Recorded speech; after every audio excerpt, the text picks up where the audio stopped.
Assalamualaikum dear viewers. Welcome to our YouTube channel. Online classes and tutor tricks. Kindly subscribe our channel and press the bell icon.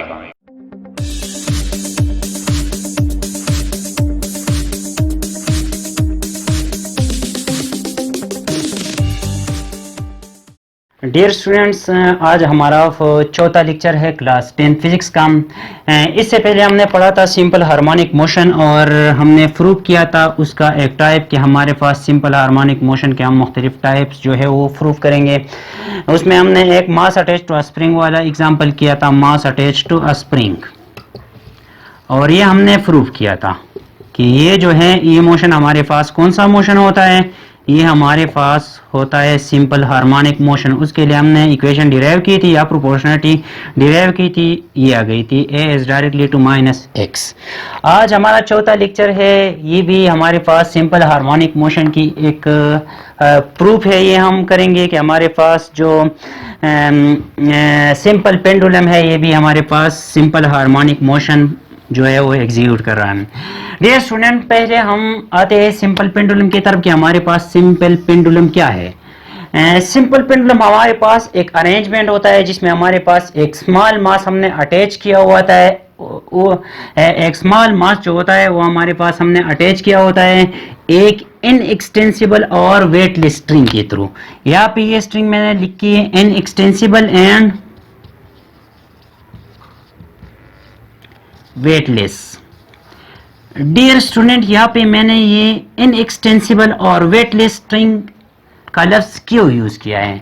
क्योंकि हमारे पास जो simple pendulum का time period होता है वो हमारे पास length पे डिपेंड करता है। जब हमारे पास लेंथ इंक्रीज या डिक्रीज होगी तो वो फिर एक्सटेंसिबल स्ट्रिंग होगी, तो फिर हम उसका टाइम पीरियड फ्रीक्वेंसी वगैरह जो है वो नहीं निकाल सकते। इसी तरह हमारे पास टाइम पीरियड जो है वो ग्रेविटेशनल एक्सेलरेशन पर भी डिपेंड करता है। तो वेट जो है हमारे पास mg के बराबर है, तो वहां पे भी हमारे पास टाइम पीरियड और फ्रीक्वेंसी वेरी कर जाती है, तो फिर हम इस मोशन को स्टडी नहीं कर सकते। इसलिए यहाँ पे मैंने यूज किया हुआ है कि अगर हमारे पास एक स्मॉल मास जो है वो एक इनएक्सटेंसिबल और वेटलेस स्ट्रिंग के थ्रू अटैच है और अगला जो एंड है इस स्ट्रिंग का वो एक सपोर्ट इसके साथ अटैच है, तो इस अरेंजमेंट को हम कहते हैं सिंपल पेंडुलम। मैंने डिफिनीशन लिखा हुआ है कि हमारे पास सिंपल पेंडुलम क्या होता है, an arrangement in which a small mass attached to one end of an inextensible and weightless string. वहां पे मैंने आपको समझा दिया। And other end of the string is attached to fix support. दूसरा जो एंड है वो हमारे पास फिक्स सपोर्ट के साथ अटैच है। इस अरेंजमेंट को हम कहते हैं सिंपल पेंडुलम।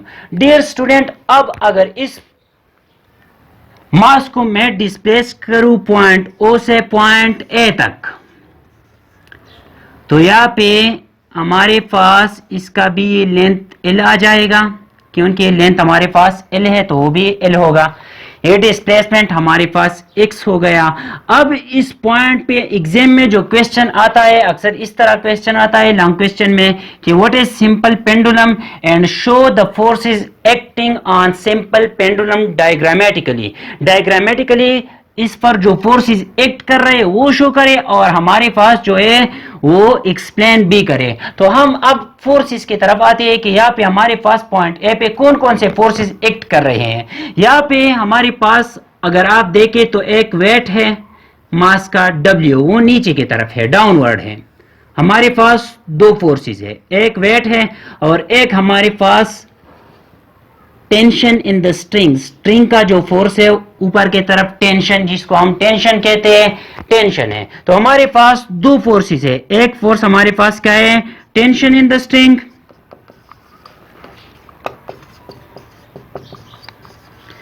और दूसरा जो है हमारे पास वो है वेट ऑफ द मास जो डाउनवर्ड है। एक हमारे पास डाउनवर्ड है और एक हमारे पास अलोंग द स्ट्रिंग है, जिसको हम लेंथ L से रिप्रेजेंट कर रहे हैं, along the L, along the string.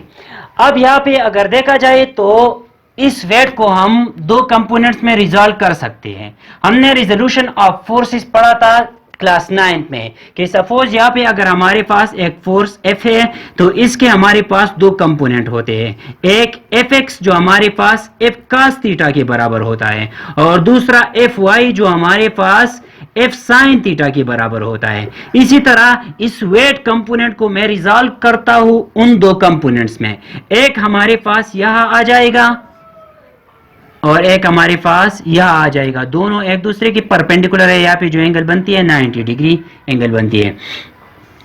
Dear student, यहाँ पे एंगल थीटा बन रहा है तो यहाँ पे भी हमारे पास एंगल थीटा बन रहा है।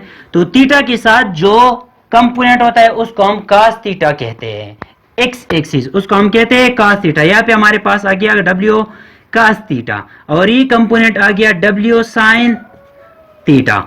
अब हमारे पास यहाँ पे कितने फोर्सेस आ गए टोटल? अब हमारे पास 3 फोर्सेस आ गए। एक है टेंशन इन द स्ट्रिंग, दूसरा हमारे पास जो है वो है W cos थीटा, तीसरा जो हमारे पास है वो है W sin थीटा। क्योंकि W जो वेट फोर्स है उसको हमने रिजॉल्व किया दो कंपोनेंट्स में तो हम वो W फिर नहीं लिख सकते, मैंने उसके दो कंपोनेंट्स लिख लिए। अब अगर देखें आप तो यहाँ पे मास जो है ये न ऊपर की तरफ मोशन कर रहा है न इस डायरेक्शन में मोशन कर रहा है। इसका मतलब क्या है कि इस टेंशन ने W cos थीटा को बैलेंस किया हुआ है। दोनों का डायरेक्शन जो हमारे पास है वो अपोजिट है, टेंशन ऊपर की तरफ है जबकि W cos थीटा हमारे पास नीचे की तरफ उसकी बिल्कुल अपोजिट डायरेक्शन में अलोंग द स्ट्रिंग।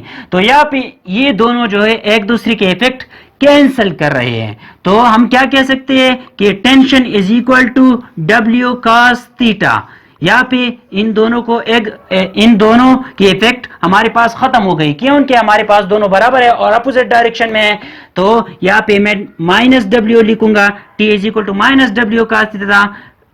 अब अगर इस -W cos थीटा को मैं इस साइड पे शिफ्ट करूं तो हमारे पास आ जाएगा T plus W cos theta which is equal to 0। तो यहाँ पे हमारे पास मोशन के लिए सिर्फ और सिर्फ एक फोर्स बचता है और वो कौन सा है? W sin theta. अब डियर स्टूडेंट्स, जिस तरह हमने मास अटैच टू स्प्रिंग को प्रूव किया था कि ये हमारे पास सिंपल हार्मोनिक मोशन शो कर रहा है, इसी तरह हम सिंपल पेंडुलम को भी प्रूव करने जा रहे हैं कि हमारे पास ये भी जो है ये हमारे पास सिंपल हार्मोनिक मोशन शो कर रहा है। डियर स्टूडेंट्स, हमने पढ़ा कि यहाँ पे जो force responsible for the motion of the mass है वो हमारे पास क्या है? F is equal to mg, F is equal to W sin theta. W cos theta और टेंशन ने एक दूसरे के इफेक्ट को हमारे पास कैंसिल किया हुआ है। तो जो फोर्स हमारे पास मोशन के लिए रिस्पॉन्सिबल है वो है F equal to W sin theta. अब यहाँ पे F इक्वल टू W की जगह मैं mg लिख सकता हूँ, W is equal to mg sin theta. अगर देखा जाए तो हमारे पास यहाँ पे मैंने डिस्प्लेसमेंट इस डायरेक्शन में दी हुई है जबकि फोर्स इस डायरेक्शन में है, दोनों की डायरेक्शन अपोजिट है। या हम कह सकते हैं कि W sin theta is toward the centre, so यहाँ पे हम माइनस साइन लगा लेंगे। Minus sign is due to the direction that is toward the center or that is toward the equilibrium position। अब डियर स्टूडेंट्स, ये force हमारे पास क्या कर रहा है? ये फोर्स हमारे पास जब मैं इस बॉडी को छोड़ूंगा इस पॉइंट पे तो ये बॉडी को एक्सेलरेट करेगा। तो हमने पढ़ा है कि जब एक फोर्स बॉडी को एक्सेलरेशन देगी या एक्सेलरेशन प्रोड्यूस करेगी एक बॉडी में तो वो force by Newton second law बराबर होता है ma की। According to